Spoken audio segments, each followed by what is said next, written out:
All right, what's up, everyone? This is a big episode here. We got an interview with an actual Amazon Japan seller. This is Alan. He is pretty new to the whole FBA scene, so I thought it'd be an interesting perspective to get a more newer seller's perspective on selling on Amazon Japan, his experiences, how he's been going so far, and yeah, just get a bit more of an insight of an actual Amazon Japan seller. So, welcome to the channel, Alan. How you going? What's up, man? Thanks for having me. Not a problem, not a problem. So, yeah, for those of you who don't know, well, probably a lot of you don't know, I had a meetup about 2 weeks ago, I think it was, and Yeah. Alan was kind enough to come all the way down to Tokyo from Niigata, which is pretty far away. So thanks for coming down, man. That was pretty cool. Oh, dude, thanks for having me. That was fun. That was real fun. No, it was Real good. fun. It was some awesome guys. Yeah, no, that was a good meetup. So we'll have to do it again sometime soon. Yeah, definitely. Come back. And yeah, we got to chatting. So I've known Alan for quite a while now. It was a pretty weird way that we met. I pretty much stalked him online. Yeah. Found him, and then we got to chatting, and then here we are today doing an interview together. Check that out. Yeah, and so so why don't you tell people a bit more about when and why you got started selling on Amazon?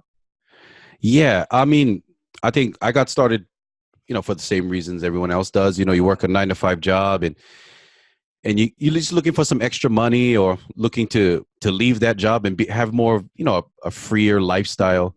I went online. I started Googling how to make money online, basically, and I started doing it on YouTube, actually. And then you know how it is on YouTube. You can go down a whole rabbit hole of retail arbitrage, and I found drop shipping, and then I found basically all the stuff that you found, if you've ever done it. And I came upon Amazon private label, and just the whole concept of going to Amazon, finding a product, and being able to actually create your own product and create your own brand. It felt like there was more of a creative element to it that the 9-to-5 job was missing. And there's also, the financial benefits. If you do it right, there's potential for passive income, financial freedom. And, that's, pretty much the main reason why I got into it, and yeah, it's been a journey so far, but fun. You know what I mean? Really fun. So when really did fun. your first shipment ever get shipped into the Amazon warehouses here in Japan? It was the end of August last year. I think it was August 25th or something, like 2018. Yeah. All right. Yeah. So when did you start doing product research for that product that you end up deciding on? I started product research probably June. June, okay. Probably June. Yeah. And after a while, to be honest with you, I just it's my personality. I just got frustrated, and I chose one. Yeah. That's pretty much how it went. I mean, I went online and I took a couple of courses on Udemy for $15 and kind of learn how it works. And I watched a whole bunch of YouTube videos, and then I just started doing my product research, and the wife was getting irritated. So I just pulled the trigger on one. I kind of am the learn by making mistakes kind of person. I'm kind of that mistakes. I like to make those mistakes. I learn faster that way, and it sticks in my memory more. So I just pulled the trigger, and I got my first product on there at the end of August. So let's rewind it back a bit and answer the main question that a lot of people ask me, probably ask you too, about the product research section, the phase of the whole process. So how did you go about finding a product to sell on Amazon Japan? Okay. Well, going back to the YouTube videos that I've watched, like a million of them, they all have that general template of things to look for. And because at that time, I didn't find you yet. I didn't know anyone that was selling here. So, I felt like, Tom Cruise, Castaway, you know what I mean? With no volleyball. No Wilson. No Wilson. So I started and that's when I had the idea to make YouTube videos. And the YouTube videos at the beginning was to find people, to have people find me, like, stranded, on the island. But I use that criteria, that little template that they use, where they have a price range that they stick within. They start with the price range and all of that stuff. And what I did was I just kind of reduced the numbers. I kind of just used logic and reduced the numbers, because Amazon's a smaller market here in Japan. Yeah. So the numbers I used was, as far as price range goes, I went from 1,500 to about 5,000 yen. I stayed within that. Number of reviews, I ballparked that, Yeah. I ballparked that. I tried to stay below about 100 and 200 reviews. Yeah. 200 that sounds reviews about right. Yeah. or under. Yeah. 200 reviews or under. And also made sure it wasn't seasonal. So, you can use stuff like Camel, Keepa or whatever to check, to make sure that the product isn't seasonal. You can check those historical numbers there. And also to deciding whether or not a niche is profitable. It's the demand is there. That I probably messed up. I mean, I went to, like I mentioned to you before a while ago, I use Greg Mercer's Jungle Scout numbers. So he says that when he goes to a certain niche, in the top 10 of that niche, if there's, about 60 sales daily in the top 10, then it's about 2,066 or something. That's about 2,000 sales a month. So that means that, there's enough demand there to get in there. So I use that number. But that was pretty much the criteria I used: 1,500 to 5,000 yen. Under 200 reviews, like about 7 out of 10 of the top 10 has under 200 reviews. Okay. And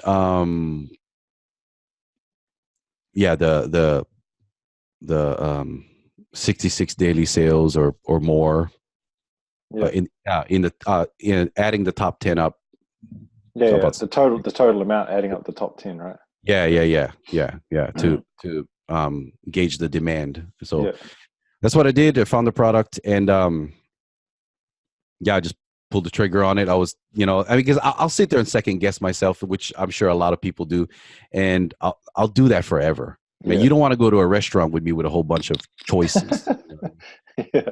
So what's been what would you say? Well, first of all, like, you're telling me that you post your numbers on your Instagram account, right? Yeah. So I wanted to just let people know, get an idea of approximately what you're doing these days, like average per month, if you can. Yeah. I probably made a huge mistake. I mean, right now I am losing money on my product. Yeah, I'm losing money. And this February so far, I am at about negative 2,000 yen. Okay. So it's not doing so well, and for a lot of reasons. But well, then how much? Let's go a bit more into detail about your first order. Like, how much did you initially invest for your first ever order? My first order investment was about $1,500. Okay. Yeah, it was about $1,500. And my supplier did pretty much everything. They did they took care of it. Was DDP, so it was. You found them on Alibaba, whatever, or? Yeah, I found them on Alibaba in China, and Chinese supplier. Yes, in China. Yeah, right. I took a look at a few suppliers, chose one, and went with that. But they took the shipping was pretty easy, which is surprising. I thought the shipping was going to be the hardest part. After you look at all the videos and stuff, we're talking about freight forwarders and all of that. But for my product, I didn't need to do that. I mean, it's not oversized; it was a standard item. So and you ship directly from the factory to Amazon Japan, right? Directly to the warehouses, or? Mistake one. Okay. Well, no. I actually I had it shipped to my house. Why? Because well, it's not a mistake, but I had to ship to my house. Well, because first I didn't get a chance to do an inspection in China for for anything. I just had the supplier take pictures. They were really good. They were really nice. They took pictures of everything. They took a little video for me to show me, what the quality was like. That's and all good. Yeah. Yeah. They were really cool. And but I wanted to check it out for myself, and so that I could put my my barcodes on it. Why? Because I didn't know that the supplier did that, and that the supplier should do that. I didn't know that. So once again, learn by mistakes. And so I did it myself. I printed everything, and I got it. I got these little sticker labels. How many units was it for you for that order? My first order was 250 units, I think, to about 250 units. So 250 labels, stickers you have to stick on each one. Stick it on, yeah. Stick it on, yeah. Okay. So all right. So then you shipped it to your house. Every single label I stuck on my neck. The neck paint was real. Yeah, it was rough. But yeah, so I had it come here. I put all my labels on it, and I shipped it to Amazon. Prepackaged it, shipped it to Amazon myself, and then it was, they were real quick about receiving it, and posting it, and my listing went live shortly after that. So yeah.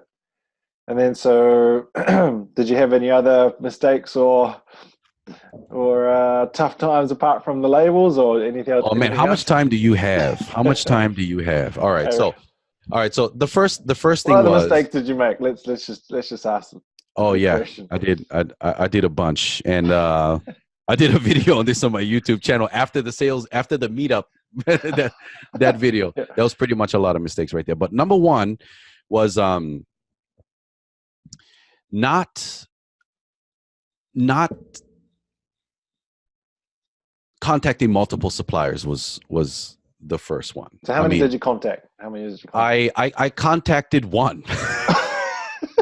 Okay. People want to contact more than one. Tom Cruise did not have instructions on how to leave the island, right? I mean, I was stranded. I personally usually reach out to at least like 10 to 15. That's my ballpark of around about how many I contact. So yeah, and and they say to not only contact, but like get samples from a bunch of different ones, get quotes from a bunch of different ones. What I did was I vetted in my own way a bunch of suppliers, and I did send emails here and there, but I didn't really engage more than one. So I found that one. They were really cool. They got great reviews or whatever, and I just I got a quote from them, and that was a mistake because the more suppliers you contact, the better price range, the better gauge you have of how much you can negotiate the price. You get more of an idea of what the real price is going to be, and then it gives you more power to negotiate right at the end of the day as well. So yeah, and that's a common sense thing to do. And also too, like, I mean, with private labeling too, differentiating the product is a huge thing, and different manufacturers can do different things for you. They have different capabilities, and that is a huge thing. And that would have been nice if I did that, but I didn't. So that was number one. Okay, that was just number one, was it? That was number one. Oh no, that was definitely number one. And you can see why I'm selling negative numbers right now. But it's fun. It's good. It's like a video. What do you think is the main reason for your numbers being not ideal at the moment? What do you think needs to be done in order to improve that? Or what's the main problem that you seem to be having now? Why? What's the reason why? The main problem, I mean, going through that process, the listing part and the PPC part, in my opinion, is not as difficult as I thought it was going to be. Yeah. Right. So I mean, you really do have to stay on top of it, and there's definitely strategies, but I don't think that's as difficult as a lot of people think it is. I mean, in America, it's like really competitive, and but like here, I mean, if you do aggressive, it's pretty straightforward. It's pretty straightforward. Yeah. So what's the problem with the product selection? Product selection. I messed up on the product selection. Okay. That's 100% the case, and I'm trying to turn it around. Okay, tell the people why is it the wrong product? Why shouldn't you have gone with this product? I think my product, I focused a little bit too much on the aesthetic of it when it came to aesthetic more than functionality. when it came to differentiating it, right? I wanted to upstage everyone on packaging and color offerings and all of that stuff. But at the end of the day, what we're doing here when we create private label products is you're solving a problem, right? So the differentiation needs to come from, more functionality than aesthetics, right? I mean, yeah. obviously. Well, at the end of the day, something like aesthetics and things like that, it's all perceptive, right, to the buyer. So, like, for example, if they're all black and then you decide to sell a blue one or something, you're narrowing it down to a small amount of people that like blue ones at the end of the day, right? But if you can have a function, or if you can have a additional item with it, some kind of bundle, then obviously you're creating more value, and it's more likely that the customer's going to want to buy it, I think, at the end of the day. So yeah, absolutely. And I should know that. I went to business school, but that 4 years of loans obviously didn't help me here. But yeah, so that's a big. I believe that's the big reason. I mean, I've tried to tweak my PPC and there's only so much tweaking you can do, but if your product's not right, that's just the way it is. So. Yeah, absolutely, and that's the message. That's the message from me to beginners who are thinking about doing this. I mean, product selection obviously is the best way to make sure you sell well, but also too, don't think that if you have even a mediocre product, that things like a great PPC strategy or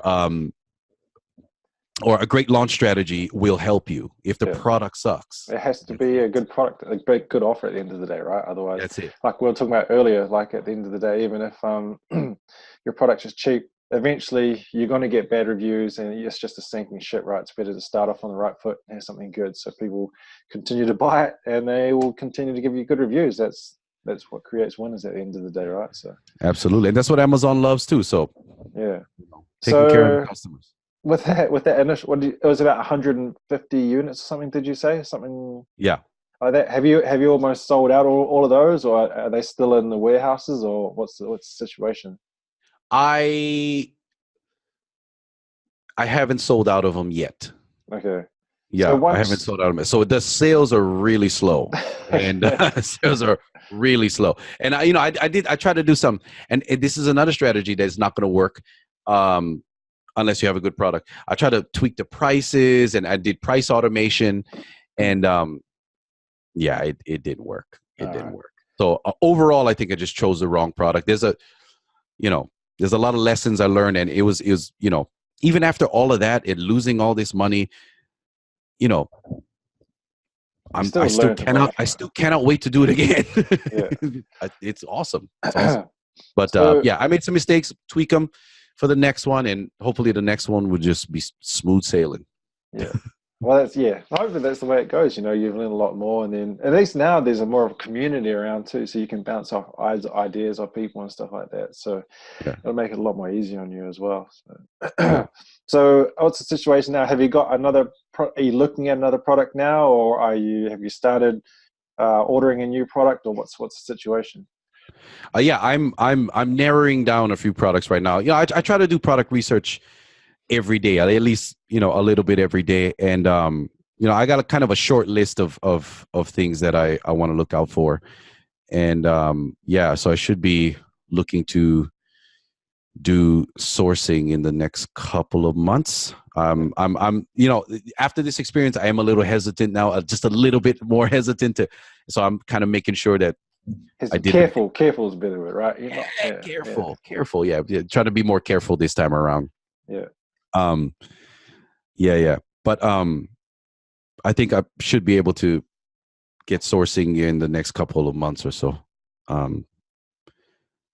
For many reasons, but yeah. Okay. All right. Yeah, no, that's cool. All right. So I don't think we mentioned that we did mention that you're living in Japan, right? Because there's going to be a lot of the viewers based overseas, but there also are a lot of viewers that are here in Japan as well. So like obviously I live in Japan as well. And do you think there's much of a difference if you live in Japan and you're selling animals in Japan compared to people that are outside the country? What do you think, in your personal opinion? I think it is different. It's Do you think you're having an advantage? I don't think so. Okay. I don't think there's that much of it. I mean, for a few things, yes, but it's by no. I don't think it's by any means a barrier to anyone who wants to sell here if you don't live here. I mean, there are resources that can help you do everything. You know what I mean? For everything from translation to even creating your listing for you. There's resources out there. There was a little bit of advantage for me living here. One, because even after 7 years of being here, I don't speak the language well. I don't. I mean, everybody, we call it the fishbowl. Everybody I know around me speaks English. I speak English at work. My wife speaks English. And it's just, I'm just too lazy to learn the kanji stuff. So she does it for me. So my wife does my listing. That's what she translates it for me. Yeah, and that's the biggest advantage. But I mean, you can hire someone to do that, and it's not that expensive. Yeah, exactly. Like, because my wife is Japanese too, but she hardly ever helps me at all anyway. So, and my Japanese isn't perfect, and I can't write very much at all as well. So, I just had to find help as well. So, yeah, you can definitely do. And if you're selling from outside of Japan too, there's also some tax advantages that we don't have. You know what I mean? When it comes to selling, and you talked about that on your channel as well. Yeah. So, so I don't think that is by, no means a huge advantage to be living here. I mean, one thing I would say is like just being here to be able to understand Japanese people and their preferences for things, what they're sensitive to.